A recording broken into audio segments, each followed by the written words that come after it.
আমাকে তো আজকে অনেক হ্যান্ডসাম লাগতেছে। হোয়াটস গোইং অন? নূর, তোমাকে আমি নিষেধ করছি না কোনো মেয়ের সাথে কথা বলতে? কথা কইলে কি হইব? কি হয়েছে চাঁদনি? আমি তোর সাথে একটু কথাই বলতেছিলাম, এমন কেন করতেছিস? স্টপ! আমি তোর সাথে কথা বলতেছি। আমি ওকে প্রশ্ন করেছি, ও আমার উত্তর দিবে, তুই না। একদম চুপ থাক।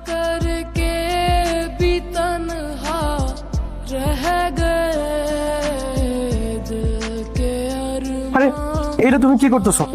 বাইরে তো সবাই উল্টা উল্টা ভাববো। ভাবলে ভাবো, তাতে আমার কিচ্ছু আসে যায় না। তুমি জানো আমি তোমাকে ভালোবাসি। তুমি এখন আমাকে প্রপোজ করো, করো বলতেছি। তুমি যদি আমার হাত পা বাইরে সবার সামনে রাখো, তারপরে আমি তোমার প্রপোজ করতে পারবো। কি? তোমার এত বড় সাহস, তুমি আমাকে প্রপোজ করবে না? দেখো, আমি এক্ষুনি বাইরে যাব, আর বাইরে গিয়ে সবাইকে বলবো তুমি আমার সর্বনাশ করার চেষ্টা করছো। আরে তুমি তো খুব খারাপ মাইয়া।